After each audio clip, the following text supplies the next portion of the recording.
Pues ya sí.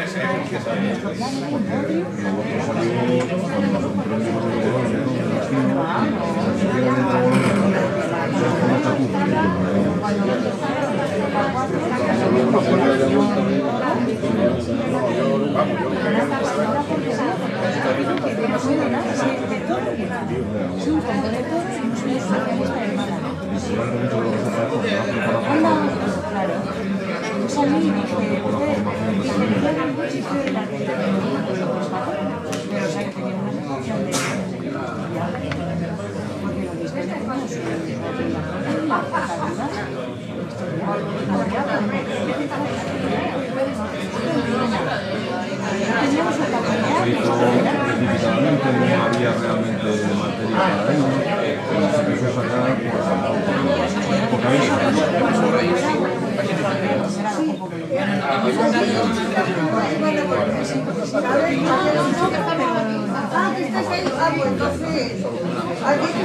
veces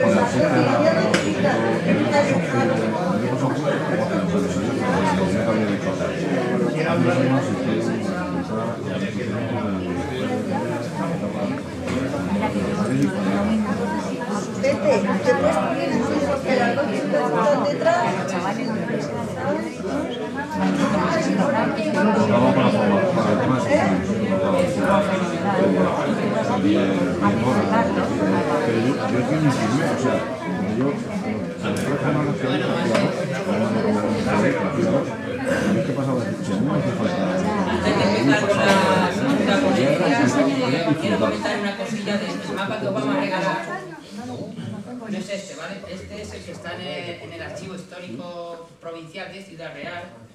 Veis que está un poco deteriorado, se hizo una restauración y lo que nosotros vamos a regalar va a ser una copia del original, digamos, de este mapa.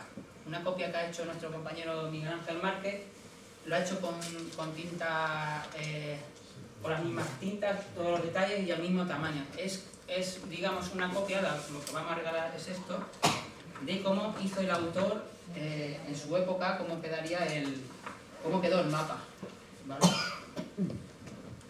Si quiere el autor venir a explicar un poco las características, cómo lo ha hecho. Buenas. Ayer ya lo comentamos, pero hay gente que lo vino. Gracias por venir. Como le decía a Pepe González Ortiz, que sabe que mi agradecimiento lo tiene siempre, le decía a Pepe que la gente que habéis venido hoy tenéis algo ya que os lleváis que no puede tener nadie más. Lo que ha contado él de las estelas está en internet, está publicado en libros, pero los detalles del día 6 solo los conocéis vosotros. Eso no lo conoce nadie, eso solo se lo puede uno llevar de una ponencia si asiste a la ponencia.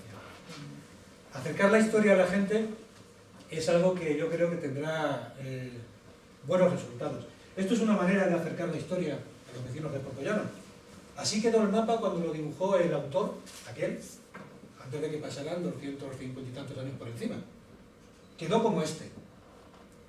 Esto está dibujado con tinta china sepia, con aguana de tinta china, evidentemente a mano, y con los milímetros que tiene el mapa original, que para eso fue Raúl a por ese dato al Museo de Ciudad Real para poder traerlo.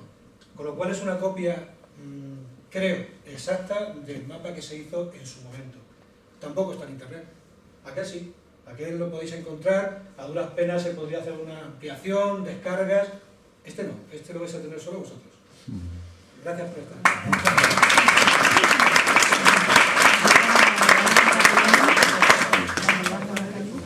Bueno, pasamos a la segunda ponencia, también un paisano nuestro, Miguel Fernández Gómez Bonmediano, es... Miguel Fernández dicho, Miguel Fernández. Es doctor en Geografía e Historia y profesor de la Universidad Carlos III de Madrid. También es jefe de referencia en el Archivo Histórico de la Nobleza, que está en Toledo, y igual un autor con más de 23 libros sobre historia y antropología. Es miembro del Instituto de Historiografía Julio Caro Baroja y numerario de la Real Academia de Bellas Artes y Ciencias Históricas de Toledo. nos va a hablar de un tema que prácticamente casi la totalidad de los ciudadanos puertollanos no conocen, que es de la existencia del convento de los franciscanos en Puerto Llano. Justo en este año es el centenario, 400 años de su fundación o de su creación. Sí, ahora lo comentaré. Sí. Entonces, pues vamos a conmemorar el centenario del convento. Cuando quiera. Bueno, muy bien. Antes de empezar, quería, por supuesto, saludar a todos. Para mí, desde luego, venir a Puerto Llano siempre es un placer. Y cuando se me reclama, casi siempre que puedo, pues vengo. Y quería hacer una pequeña disquisición. Antes, cuando ha hablado Pepe sobre el hallazgo de los restos arqueológicos, ha sacado a colación a un sobrino suyo que se murió. Y es que hay que tener muy en cuenta que la historia no son solo papeles, no son piedras, no son edificios, o mejor dicho, no son solo eso. Es también sentimientos, gente que ha soñado, que se ha muerto, que ha luchado y que ha compartido pues, el lugar donde estamos nosotros, o también, digamos, ha compartido muchas de las esperanzas o de las inquietudes que antes como ahora pues no eran tan distintos. Es decir, eran antiguos, pero no eran ni tontos, ni mejores ni peores que nosotros. Bien, lo que vamos a hacer ahora es rememorar, una especie como de viñetas, de imágenes, pues una parte perdida, una de las muchas partes perdidas de la historia de Puerto Llano. Yo soy historiador, en primer lugar, por unos castillos que me compraron hace muchos años mis padres, unos padres que, aun siendo de la zona del Pino, pues me inculcaron el amor a Puerto Llano. Entonces, a ellos, a mi madre que está aquí, y mi padre que no está, pero sí está, pues para ellos mi memoria. Bien, vamos a empezar, porque no es como sentimental. Sí, sí. Bien, lo primero que hay que ver es quiénes son los franciscanos. Los franciscanos es una orden un poco especial. Nace en una época convulsa, en la Edad Media, donde la religiosidad era bastante pobre en todos los sentidos, donde muchas veces los sacerdotes no sabían ni siquiera latín, y donde se vivía la religiosidad del carbonero, es decir, una religiosidad interesada, más pendiente de que los cielos nos ayudaran a nosotros, más que realmente vivirla en un sentido, vamos a decirlo, actual. Estamos hablando entonces de una orden como la de los franciscanos, que era con diferencia la más prestigiosa de su época. Aquí estamos viendo una imagen de principios del siglo XVI, donde la predicación de un franciscano en una iglesia cualquiera estaba absolutamente abarrotada de gente. Porque frente a los párrocos de esa época, muchas veces ellos mismos medio ignorantes, los franciscanos ofrecían una religiosidad muy especial, muy íntima, muy más apegada, digamos, a los sentimientos, más que a la práctica, digamos, externa de ir a misa, de confesar, de ser visto y de que te vieran. Una orden franciscana que se traduce, para lo que a nosotros nos interesa, en una sucesión de conventos que se van abriendo a partir de Italia, se van extendiendo primero por toda Europa y después por todo el mundo. Por otro lado, devociones a San Francisco de Asís. Todavía a principios del siglo XIX se decía que todo aquel mortal que fuera a pasar de este mundo a otro le gustaría enterrarse con un hábito franciscano. Era una especie como de pasaporte al cielo. Tanto es así que con diferencia, y todas órdenes vendían sus hábitos como mortaja, eran los hábitos franciscanos con diferencia los más caros de todos. También en misiones populares. Estamos hablando que todavía en el siglo XVIII, siglo XIX, la religiosidad era muy silvestre, vamos a llamar así. No se sabían los dogmas, o simplemente o se desconocían o se tergiversaban. Un montón de supersticiones. Por ejemplo, para que os hagáis una idea de cómo estaba el asunto, la misma vaca del voto, ¿vale? Una de las razones por las que se comía era porque se pensaba que todo aquel el que lo comía no iban a caer rayos en sus casas a lo largo del año siguiente. Es decir, es una mezcla de fe, de bueno, lo de comer siempre está bien, a la vista está, y por otro lado, pues también, obviamente, de supersticiones, ¿vale? Confesiones, claro, no era lo mismo confesarte con el párroco de tu pueblo, que lo del secreto de confesión no lo llevaba demasiado estricto, a confesarte con un fraile que se suponía que salía muy pocas veces de un convento. Los conventos de antes no son como los de ahora. Antes imperaba la clausura, menos el de este tipo de órdenes, que son órdenes mendicantes, que por regla no pueden tener posesiones, a excepción, digamos, del edificio de objetos litúrgicos y cosas de este tipo. Digamos que eran mucho más valorados los franciscanos que cualquier párroco que hubiera por estos lares. Los portajas que ya los hablan. Bien, ese es el primer, digamos, toque de atención. El segundo, San Pedro de Alcántara. Este señor de aquí, que parece Nosferatu, por otra parte, que decía Santa Teresa que parecía hecho con raíces de árboles, de lo duro que era y de lo austero que era, pues impulsó una renovación, es decir, dentro de los franciscanos, que son la orden religiosa más austera de la época, pues digamos esto era una nueva vuelta de tuerca.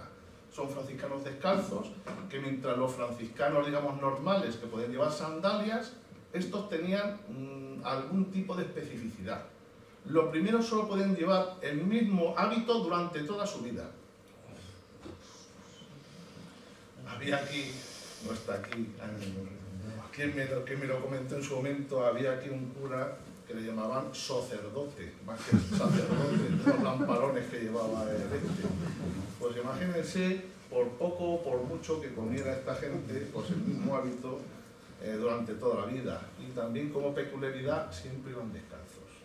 Iban descalzos tanto en la clausura, como por supuesto cuando salían a la calle. Bueno, es un puntero láser, es lo próximo que nos van a regalar. Vale, pero aquí tenemos a Jesucristo, a San Pedro de Alcántara y a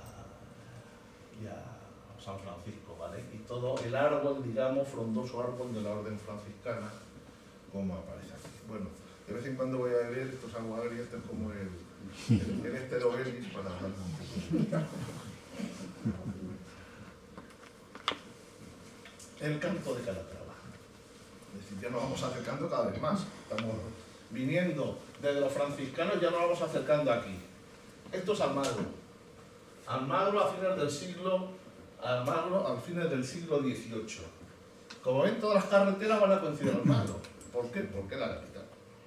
Muy fácil. Hay dos capitales, digamos, en nuestra comarca. Una es Almagro y de un segundo nivel es Almodóvar del Campo.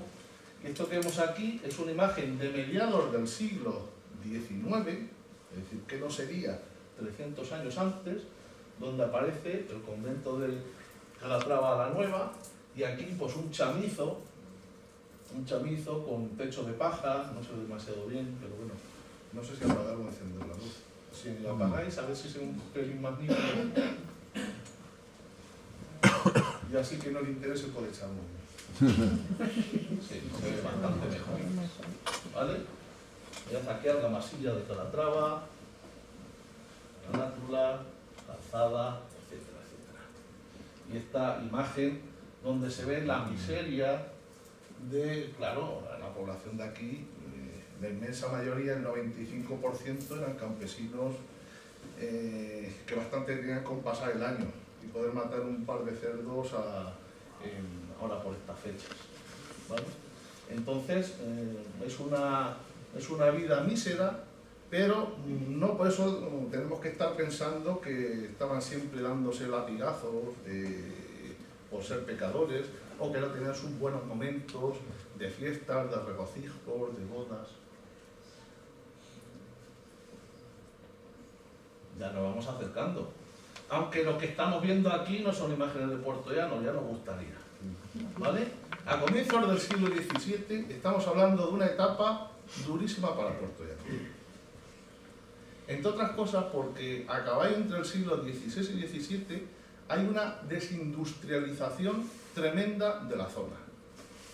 Algún parangón tiene con lo que hay en la actualidad, pero claro, estamos hablando de una época donde no hay seguridad social, donde no hay pensiones, donde o trabajas o te mueres, donde o tienes hijos que te mantengan cuando eres anciano o te mueres, y cuando pillas cualquier enfermedad y te mueres. Es decir, la muerte está muy presente en esta época.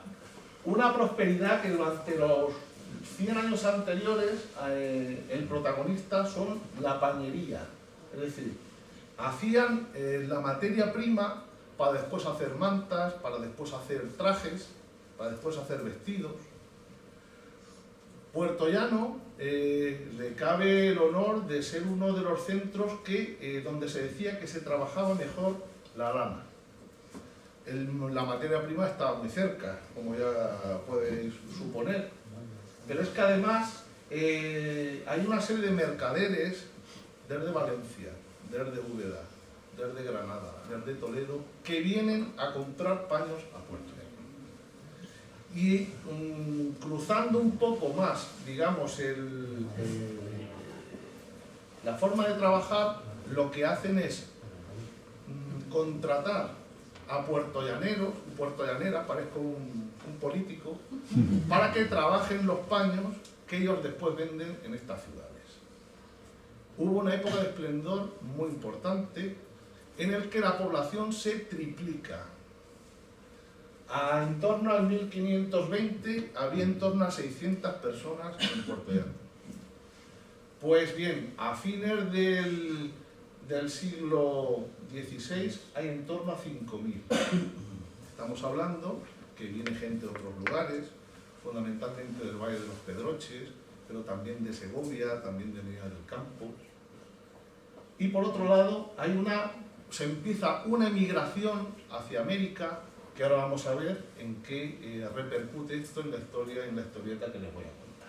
Bueno, esto es un telar donde miren, por supuesto, hay referencias religiosas en muchas de las casas y de los lugares donde se trabajaba en esa época. La oveja merina, la que dio riqueza a Castilla durante cientos de años. Prácticamente hasta principios del siglo XIX, la oveja merina, la oveja de pelo corto, que tiene poca lana pero muy buena, no se empieza a extender, en este caso a Australia. Todo lo que es anterior es fundamentalmente en Castilla y un poquito en el sur de Aragón, ¿vale? Y ahora, que parecía que nos acercábamos, nos vamos a tomar por sacos. Nos vamos a Honduras, a Comayagua, donde en el 1614 Juan Caballero París, dicen, coño, este es de Puerto Llano, si se apellida París, pues París, como con Flandes, son apellidos relativamente frecuentes en Puerto Llano a fines del siglo XVI. Porque igual que les he dicho que venían emigrantes desde Segovia, desde Medina del Campo, desde el Valle de los Pedroches, también vinieron desde Francia y desde el sur de lo que ahora es Bélgica. ¿Por qué? Porque es una zona que está en guerra.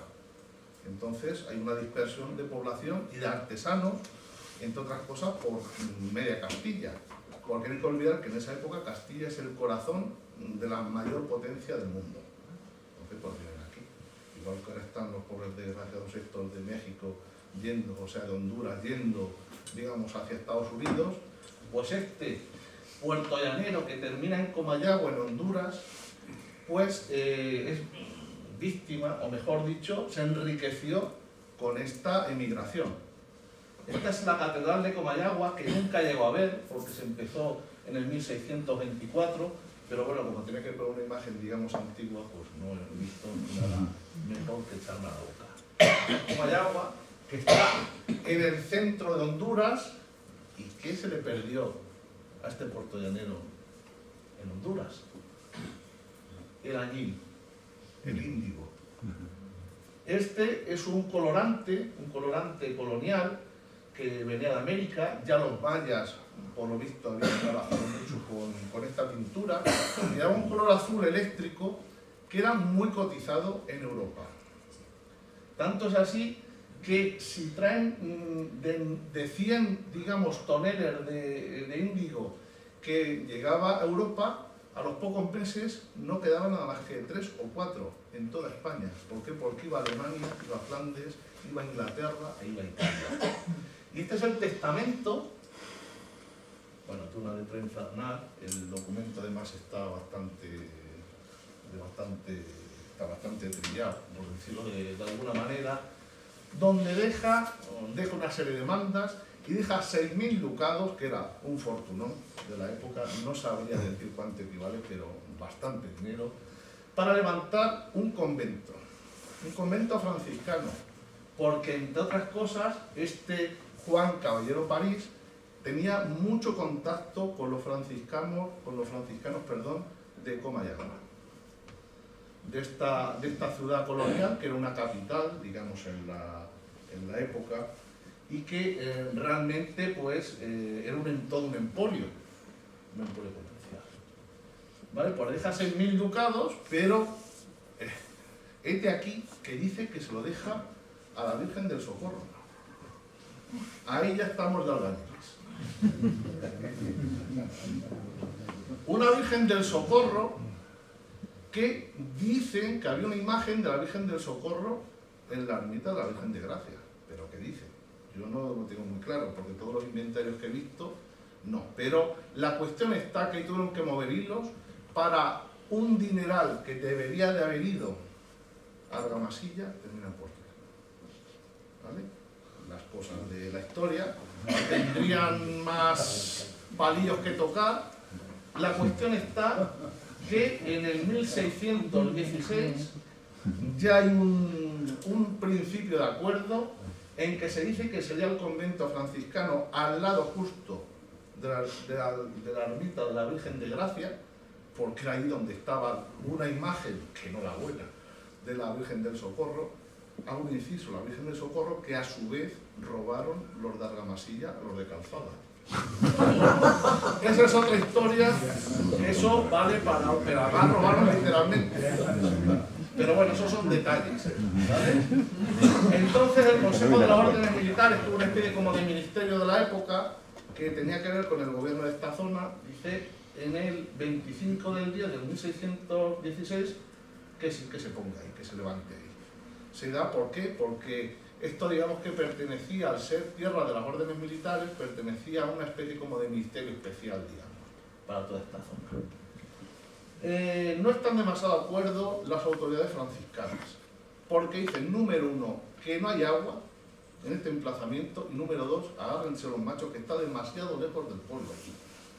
Pero hay que tener en cuenta que el pueblo en esa época es muy pequeñito y está pegado, digamos, a la falda, digamos, del cerrete donde está encaramada la iglesia, y además está volcado hacia el sur, hacia la zona de Constanza, para que nos entendamos. Bueno, esta es una imagen, una de las más antiguas que pude localizar, aunque seguramente no tendría demasiado que ver a cómo fuera, digamos, la ermita en su momento.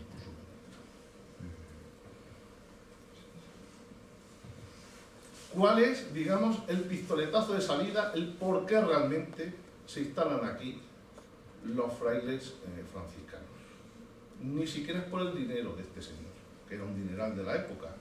Son por las plagas de langosta que azotaban de forma intermitente, pero de forma muy continua, toda esta zona. Hay que tener en cuenta que antes el tipo de langosta que había se llama un tipo de langosta gregaria, es decir, que se hacían nubes de langosta que se comían todo. Dejaban además la tierra negra y no se podía cultivar en varios años. Entonces era un problemón de mucho cuidado. Pues miren lo que dicen las actas municipales de Puerto Llano el 27 de octubre del 1618. Dicen, el término de esta villa es mucha langosta ahogada, es decir, huevos de langosta, la cual es imposible con fuerzas y manos poderla asolar. Y se ha visto por eso, es bien, vio que lo que más ha importado han sido los conjuros de frailes y personas eclesiásticas, y ordenaron que acuda a su majestad para que sobre ello provea lo que más convenga. Esto sería, bueno, esto es de una celebración de un ayuntamiento en un pueblo de Castilla. Me ha parecido que sería una buena imagen, digamos, de lo que podría ser una reunión, digamos, aquí en Puerto Llano en esa época. Y esto es como se representaba la langosta, realmente como si fueran monstruos, que se fueran a comer, digamos, lo vivo y lo muerto. Entonces, estamos hablando de una época en lo que para intentar, digamos, que no hubiera plagas de langosta, se recurría a los exorcismos y conjuros que hacían fundamentalmente los frailes, y yo eso algún estudio tengo en otras partes de España, para intentar, digamos, que se alejara esta plaga de los contornos. Es decir, estamos hablando por un lado un dinero que está ahí pululando y que parece que puede ser aplicado aquí, y por otro lado hay la necesidad vital de evitar que más plagas de este tipo hubiera en Puerto Llano.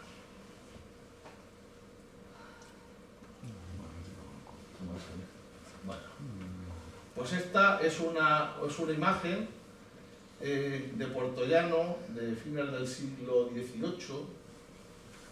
Esta es una de las mejores imágenes que del convento, con diferencia. Aquí estamos hablando la ermita de San Sebastián, la de Santa Ana, la iglesia, la Virgen de Gracia, y al otro extremo el convento de franciscano. Un convento de franciscano que se levantó y fue el primero que se puso bajo la vocación de San Pedro de Alcántara. Un par de meses después que fuera declarado santo, que fuera beatificado, este convento se pone bajo la vocación. Mirad aquí cómo se imaginan los franciscanos las fundaciones. Por un lado está San Francisco de Asís y por otro San Francisco de Alcántara. La capilla, que realmente cuando empieza a funcionar el convento, se termina el 11 de diciembre del 1622. A esas alturas, dentro de 3 años, esperemos haber terminado el libro que realmente recoja toda la historia del convento. El ayuntamiento, en el 1628, dice que da de limosna 200 ducados. 200 ducados fundamentalmente para que pudieran comprar pescado para la Cuaresma y para que dieran una serie, digamos, de actividades, digamos, religiosas, para que hicieran una serie de actividades religiosas en el pueblo. Desde Almagro se les dice que se da entre 20 y 30 fanegas de trigo, y se le da, y eso fue determinante para la situación donde estuvieron, el sobrante del agua agria. El agua agria que ahora estoy viendo es uno de los... fue determinante para que se localizara el convento de franciscanos precisamente a la caída. Tanto es así que ahora también donde vivo, bueno, donde viven mis padres, que es la calle Gran Capitán, por ahí discurría el que llamaban el arroyo del convento, ¿vale? Que eran las aguas agrias que no se, digamos, desobrante de la fuente, pues se van a discurrir por ahí. Y también sabemos el nombre del primer superior, que se llama entre los franciscanos Padre Guardián, que fue Juan de San Diego, que venía de Castilla y que realmente le dio esto bastante vidilla. Vinieron en principio 9 frailes, ¿vale? De 2 conventos diferentes, uno de Castilla y otro de Andalucía. Una huerta que el doctor Limón pues habla de ella en términos muy encomiásticos, y bueno, ya lo veremos en su momento. Esta es la provincia franciscana de San José. De todas ellas, esto es, digamos, el arzobispado de Toledo, el de Puerto Llano, que es el que está aquí abajo, es con diferencia el más al sur. Y bueno, hay una serie de conventos de la Orden de Alcántara, de descalzos, que el primero fue en Malagón, después en Almagro, después en Puerto Llano y después el de Moral de Calatrava. Digamos, es la relación en esta zona, en el campo de Calatrava, la relación de conventos que se fueron fundando. El de Malagón muy fácil, porque es un pueblo de señores, González Padre de Tavera, que son toledanos, y que le compran Maragón y Picón, digamos, a la orden de Calatrava.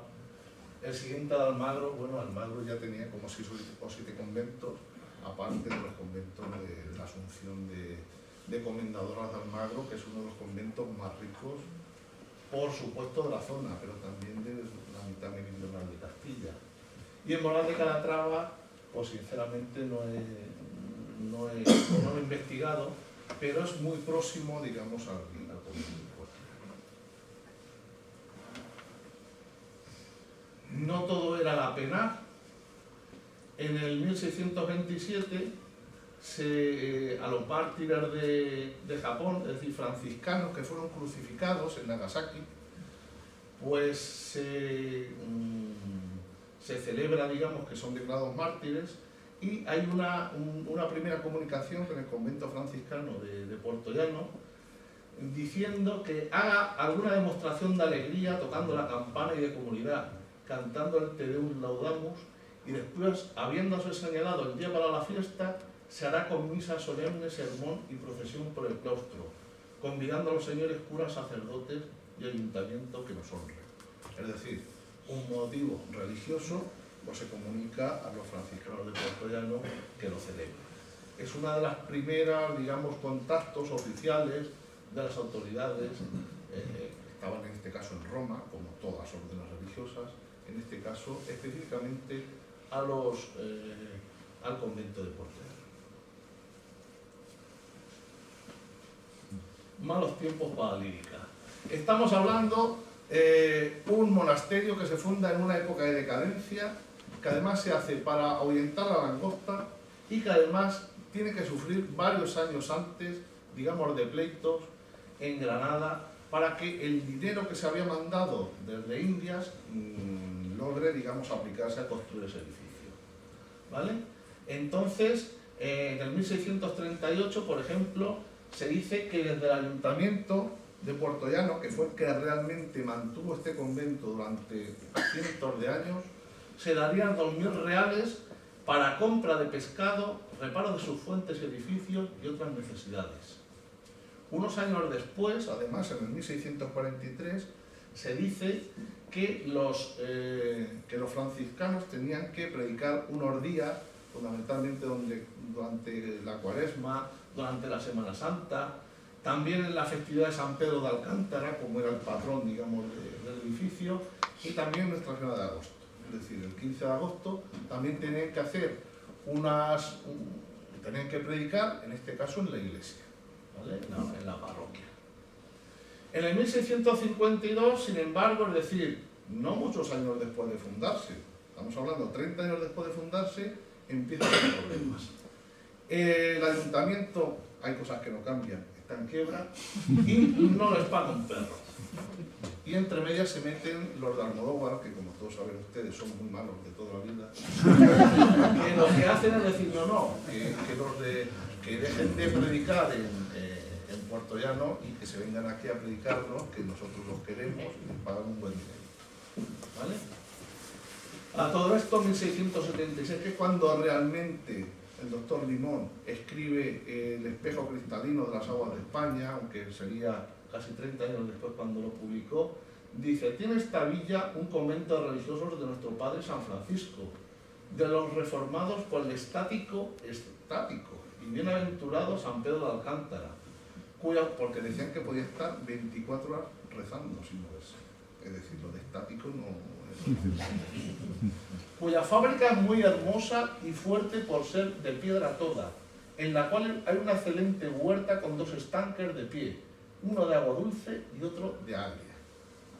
Es decir, tienen agua, que era lo que realmente querían, porque claro, se tenían que, todo lo que no fuera limosna, se tenían que alimentar, digamos, de lo que cultivaban en su propia huerta. Es más, en otro lugar, que no lo he recogido aquí, de este libro, se dice que allí se crían las mejores hortalizas de toda Castilla. Bueno, eso es una exageración, ¿no? Pero bueno, digamos que a esta gente que no eran veganos, o mejor dicho, si lo eran era por necesidad, no por devoción, pues la verdad es que les sentaba bastante bien, digamos. Más cosas. En el 1669, cuando el beato se hace santo, San Pedro de Alcántara, se comunica al convento franciscano de Puertollano que tienen que hacer las mejores fiestas de toda Castilla. ¿Por qué? Porque es el primer convento que tiene el nombre del santo. Hacen una fiesta de toros en la plaza del ayuntamiento. Y bueno, la descripción es impresionante. Por lo visto, entre uno de los milagros que se le atribuye a este santo era que salió un toro impresionante. Aquí muy cerca estaban los toros más famosos de toda España, los toros gijones. Se criaban en la zona entre Villarrubia y Daimiel, en las tablas de Daimiel. Y eran unos toros que dicen que es una de las, digamos, de las razas bravas a partir del cual están los toros bravos en España. Eran unos toros que parecían bisontes de grandes, eran de pelo pelirrojo, y la verdad es que, bueno, viene todavía como en el siglo XIX los representan, como auténticos, vamos, bestias pardas. Pues se dice que sale uno muy torero aquí en Puertollano, y nada más empezar a querer hacerle un quiebro al toro, se lo lleva por delante, juega con él a la pelota, no le voy a describir, pero está ahí todo puesto y la verdad es que es alucinante la descripción. Es decir, esto un cronista taurino no lo hubiera hecho mejor. Entonces dice que juega con él a la pelota, que lo deja medio en pelota, nunca mejor dicho, que le quita la ropa y lo deja hecho a jirones, y que sin embargo, como se amparó en el bienaventurado San Pedro de Alcántara, que salió eso. Dice que ningún dolor, ningún moratón. Otro milagro que dicen que pasó en ese momento, y es que el mejor polvorista, es decir, el que mejor hacía los cohetes, la pólvora en la época, era de Puertollano, tenía malaria y que... Creo que me he oído el del cohete. Bien, tenía malaria y parece ser que desde que explotó el primer cohete ya se le pasó la malaria. Claro, menos mal que estaba en Puertollano, porque en Almagro, que también hicieron fiestas, le salió un poquito peor. Se cayó el tablado y mataron a 14. Eso por estar en Almagro. En las mismas fiestas de toros, de estas fechas. Devociones y testamentos. Bueno, esta es una de las pocas imágenes que tenemos de puertollaneros de la época. Son estos dos que están abajo, que están rezando. Le están rezando a San Antonio de Padua, porque es uno de los santos franciscanos cuya devoción todavía en Puertollano, y sobre todo hace 50, 100 años, estaba con gran diferencia la más arraigada en todo nuestro pueblo. Esta es una de las herencias que debemos a los franciscanos. ¿Vale? Vale, esto es un pequeño texto de un médico de Puertollano que en el 1707 dice que es el amortaje con el hábito de San Francisco y que le den al padre guardián, al superior del convento, 10 reales para que los distribuya como tengo comunicado. En realidad tenía 3 hijos, digamos, tenidos al libre albedrío, vamos a llamarlo así, y era una pequeña manda que le hacía llegar a través del fraile porque sospechaba que él no se iba a ir de la lengua, ¿no? Como el cura de Turno. ¿Vale? El siglo XVIII pues fue una mezcla entre cosas buenas y cosas malas. Por un lado, digamos, todavía se arrastra la crisis tan tremenda que había en la España de la época, en la España interior. En el siglo XVIII, por ejemplo, y esta expresión le va a sonar, es el año de la nana, porque no había de nada. Es decir, se comían los puños. Entonces, estamos hablando, sobre todo al principio, de una época mala, pero bueno, que el convento franciscano más o menos lo bandeó como pudo. Bueno, esto es una imagen de franciscanos. Los franciscanos tienen en el cordón 3 nudos: obediencia, castidad y pobreza. Es decir, los 3 votos habituales son los que aparecen en los nudos, digamos, del hábito franciscano. Una observancia, aunque mal escrita, con la letra de esa época, a que aparece. En el 1700, de nuevo, otra quiebra del ayuntamiento. La cosa parecía que no iba demasiado bien. entre otras cosas por el mangoneo que había, tampoco hay nada apoyando el sol. Pues dice que se niegan a pagar la limonda acostumbrada. En el 1701 se contrata a un dominico, es decir, a uno de la orden contraria, para que pueda predicar, porque no le quieren dar, digamos, lo que habían ajustado hace un siglo antes. En el 1719, a través de los trabajos de José Domingo Delgado de Benmar, podemos encontrar, por ejemplo, un inventario de bienes litúrgicos, que se dice que dentro del convento hay 3 niños Jesús, un San Juanito vestido, una Virgen de los Afligidos, una imagen de San José. Esta será otra de las devociones franciscanas por excelencia, San José, y todavía nos sonará lo de la iglesia de San José, etcétera, etcétera, por aquí. También otra imagen de San Francisco, dice que 4 cruces, un cofrecito de carey y un hostiario de coral, que vinieron en su momento de América. 1748 hay noticias que el padre prior del convento franciscano, junto con el corregidor de Ciudad Real, tiene que marchar a Corral de Calatrava, porque ahí directamente se estaban matando entre los alcaldes. En todos los pueblos había 2 alcaldes, uno que era alcalde por los pecheros, por el pueblo, digamos, y otro era que era por los hidalgos, y bueno, las cosas estaban en asunto bastante enconado. Es decir, que se utiliza a los franciscanos, creo que me interesa el dato, para apaciguar muchos desórdenes sociales en un tiempo donde las cosas estaban marcadas.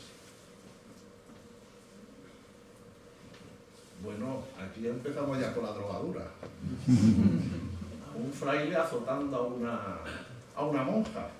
En realidad no era exactamente así lo que pasó, pero en 1661 un fraile procedente de Torrijos, y lo sabemos por el nombre que se puso, Fray Francisco de Torrijos, es condenado por la Inquisición por lo que ellos llamaban flagelantes, que en realidad, para que todos entendamos, es una especie de sádico que lo que hacía era azotar a las mujeres, ¿vale? Parece que le ponía a este buen señor. Entonces termina delante de la Inquisición, y bueno, esta es una imagen, por supuesto, hecho por los en tierra, digamos, de luteranos, donde se habla, digamos, de los pecados de los frailes. Frailes, como tantas otras personas en el mundo, los hubo buenos, mejores, peores.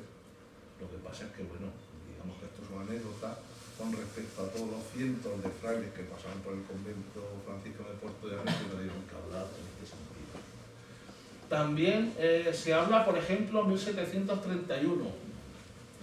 Hay una pelea entre 2 familias, los Delgados y los Morales, y era por quitar y poner un banco en una comedia que se hacía dentro del convento. Es decir, se hacía teatro dentro del convento. De forma indirecta, miren como sabemos datos un poco de la vida cotidiana que había. 1737, Fray Diego de Puertollano, todo un personaje dentro de la orden franciscana, da una serie, digamos, de leyes para controlar que no se salieran, digamos, de la parte ascética los franciscanos. Dice, por ejemplo, que en ninguno de nuestros conventos hagan representaciones o farsas por título o pretexto alguno. Es decir, pocos años después de este incidente se dice que no hay que hacer comedias dentro del convento. Dice también, bueno, resumiendo mucho, que nadie juega las cartas dentro del convento, ni laicos ni seglares. También se dice que no coman chocolate excepto los días, digamos, de fiesta, etcétera, etcétera, etcétera. Estamos hablando de un franciscano puertollano que está dando leyes para toda, digamos, la provincia franciscana de San José. Hay también personajes como otro, Fray Juan de Puertollano, que es un miembro destacado de la Inquisición a mediados del siglo XVIII, y tuvo cargos bastante importantes.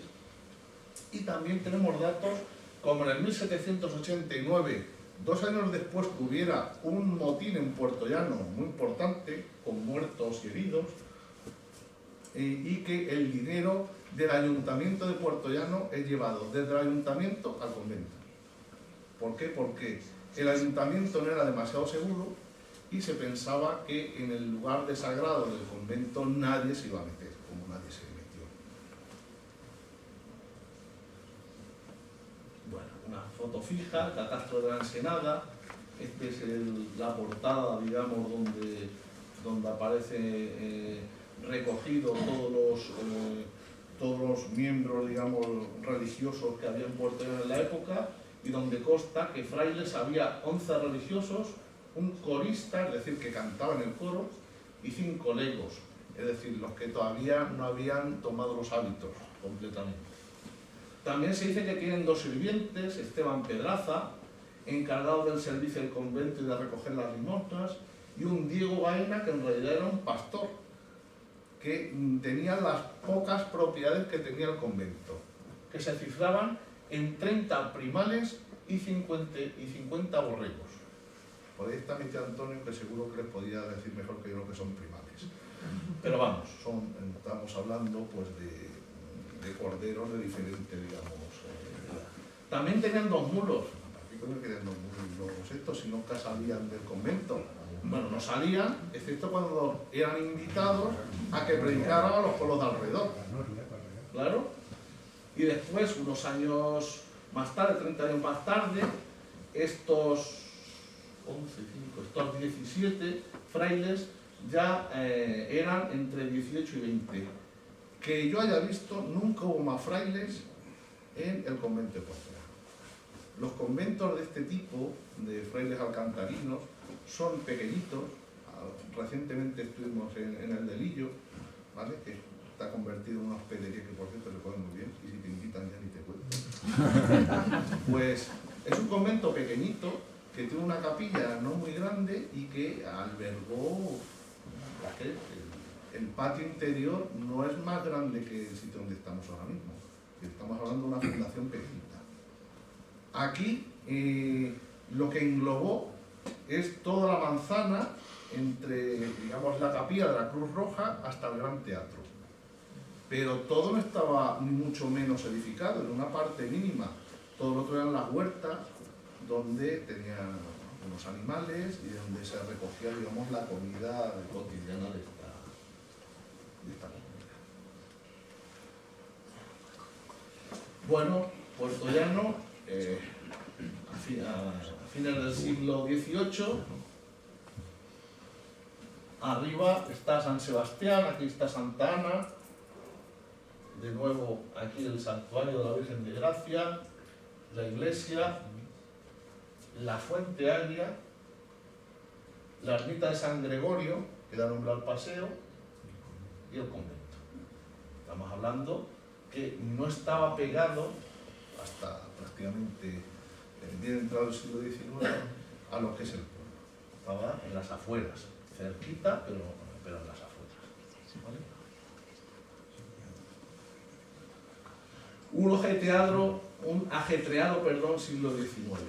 Bueno, 1609, decreto de supresión de las órdenes religiosas. Los frailes tienen que abandonar, bueno, y todos los conventos, se claustran. Esta es la época de Pepe Botella, de José I Bonaparte, y lo que hace es suprimir las órdenes religiosas. En esa misma fecha, el convento es utilizado como hospital de campaña, un hospital campaña en el que murieron 59 soldados españoles, procedentes prácticamente de toda la piel de toro, y donde sin embargo se les negó que los heridos franceses entraran. Muchos de ellos fueron abandonados en los rastrojos para que se los comieran los cochinos. Miren cómo se las gastaban entonces. En el 1612-13 vuelven los franciscanos a Puerto Llano, y es la primera noticia escrita que yo tengo de la celebración de los lazos, y donde se dice que sean los frailes franciscanos los que vayan a predicar el día de los lazos. ¿Vale? Entonces, de algún modo, están también vinculados los franciscanos, como este que tenemos aquí, en un grabado del 19, con la celebración de los lazos, que todavía gloriosamente se celebra en esta ciudad. En el 1822, es decir, hay otro intento de suprimir la comunidad, y se hace un pequeño estudio de todas las pocas propiedades que tenían, fundamentalmente libros. Hay un inventario de libros muy curioso, y que se habla un poco de a qué se dedicaban ellos. Dice, casi nunca abandonan el convento, salvo en Cuaresma, cuando lo abandonan 3 días para predicar y confesar a los feligreses. Y nos da un listado, uno de los pocos listados que yo he visto, aunque seguro que hay más, y seguimos investigándolo, de los frailes que había, digamos, en este convento. El padre guardián era Fray Lino de Yepes, hay un fray... Se lo leo simplemente para que se queden con el apellido, porque es la procedencia de los frailes, digamos, prácticamente los últimos frailes que hubo aquí. Fray José de Almodóvar, Fray Manuel del Corral, Fray Benito de la Torre, de Juan Abad, Fray Antonio de Puerto Llano, tienen de nuevo la vocación de San Antonio y Puerto Llano, Fray Manuel de Consuegra, que es un pueblo de Toledo, Fray Francisco de Puerto Llano, Fray Francisco de Bocairente, que es el único, el más exótico que viene a la zona de Valencia, Fray Antonio de Almodóvar, Fray Lorenzo de Puerto Llano, Fray Pedro del Moral, es decir, el ámbito, digamos, en la última etapa, de quienes pertenecían a la comunidad franciscana de Puerto Llano, era de gente de los pueblos de alrededor, prácticamente. Es curioso porque unos años antes aparecen frailes franciscanos de Puerto Llano siendo, digamos, los superiores de conventos de pueblos como Torrijos, como Santa Olalla o también en Valencia, en un pueblo de Valencia que no recuerdo. En el 1838, cuando poco después de la desamortización, cuando directamente se suprime el convento de Puerto Llano, fue cuando entró en Barrena, ¿vale? 1838 hasta el 65, una partida de carlistas, una partida de Basilio, quema la iglesia de Puerto Llano en unas circunstancias que ahora no hagan caso. La cuestión está que a partir de ahí lo que pasó era que bueno, había que encontrar un edificio para albergar, digamos, las misas diarias, y pues el edificio, la iglesia que había, digamos, más a mano y que además estaba vacía, era del convento.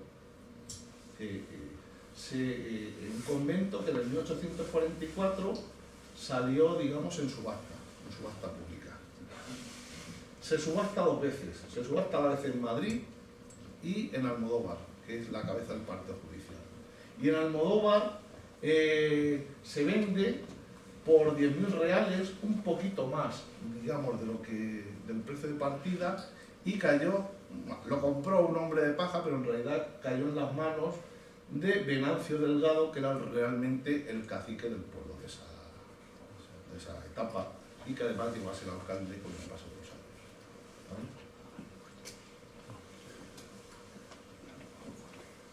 ¿Qué es lo poco que nos ha quedado de este convento? Por un lado, dentro, digamos, de la manzana que ocupó el convento, está el Gran Teatro, ¿vale? La parte de la iglesia se convirtió en iglesia durante un tiempo. A partir de mediados del siglo XIX terminó, es decir, de nuevo es abandonada, pero, por ejemplo, durante la Segunda República fue hecho hospital municipal.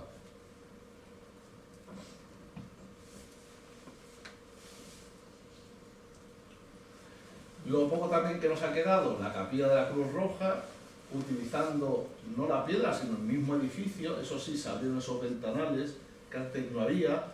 Bueno, esto es nuestro inefable don Juan, bendiciendo la imagen de Santa Lucía, una devoción que era muy de Puerto Llano. Santa Lucía, que ahora es el patrón de la ONCE, de los ciegos, pero en realidad es el patrón de los sastres y de los tejedores.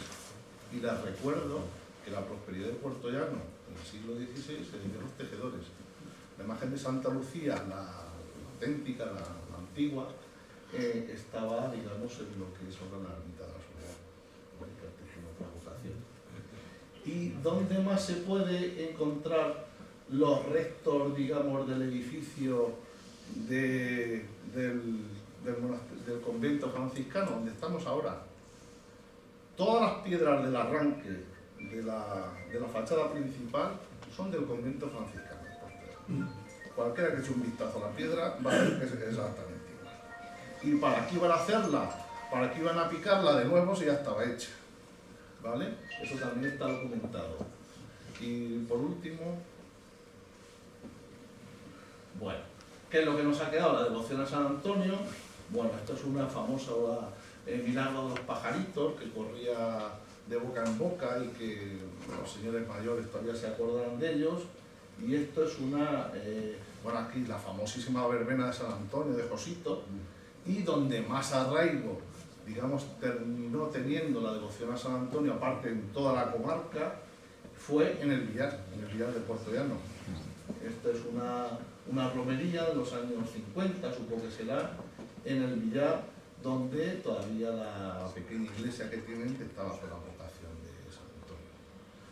Y con esto terminamos un recorrido por una historia, por un lado entrañable, y también por otro lado da un poco de rabia la desidia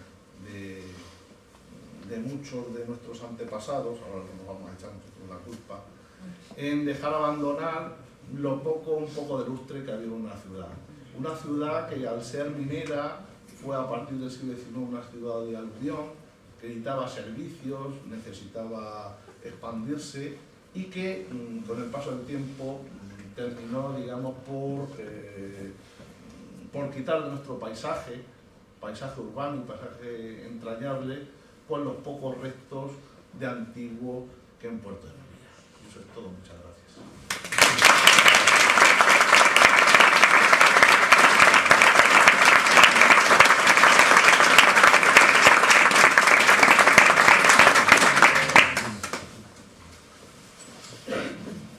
Si queréis hacer una preguntilla o algo rápida. Esa fácil que no me lo sé. Yo quería hacer una observación, si me la permite. Sí, claro. Bueno, vamos a ver, donde estuvo situada la Cruz Roja, lo que es el edificio de la Cruz Roja,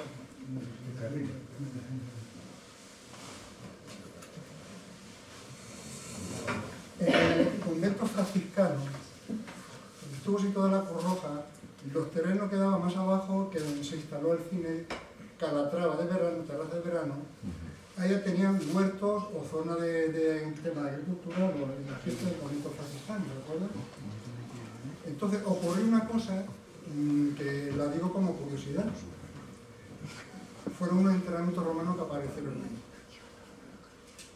Cuando apareció la necrópolis del campo de la Sepultura en el complejo industrial el 16 de marzo del año 1978, yo hice la excavación de urgencia. Estaba en el museo, estaba en Ciudad Real, estaba en la tienda que tiene una librería Oreto, Charo Tapia, era la mujer del director entonces, Rafael García Serrano. Había quedado con él para unos dibujos de una pieza arqueológica, estaba buscándolo, fui a la librería de la mujer y dice: Pepe, no sabemos dónde está mi marido, lo están buscando en el Puerto Llano porque han aparecido en el complejo industrial unas tumbas, unos enterramientos, están llamando desde el ayuntamiento de Puerto Llano y no sé dónde están. Y le dije, yo digo, como me vi para allá, dile a tu marido que voy a hacer una inspección, yo le espero allí y atiendo el tema de la excavación que se estaba produciendo, bueno, excavación. Ocurrió que el 16 de marzo de 1978, unos trabajadores de la empresa Román estaban explanando el terreno para hacer ahí una planta de temas químicos y se toparon una serie de enterramientos, de lápidas con huesos dentro, cerámicas y cosas de ese tipo. Fue muy famoso, yo estuve excavando, recuperé piezas, la llevamos al provincial, hice la excavación de urgencia, cuando llegué allí me estaban esperando, me dieron vasijas que habían aparecido, etc. Lo importante de esto, que eso ya hablaremos, pues se va a cumplir 40 años, ya quizás para otra jornada hablemos de ese tema, es que ya después salió en la prensa salió en muchas partes la necrópolis de Puerto Llano, con los enterramientos se excavaron como 10 tumbas, pero quedaron otras 10 sin excavar y las máquinas le metieron mano y todo ese tipo. Un enterramiento de allí que yo numeré con las piedras se trajo a la Casa de Cultura y ahora está en el Museo de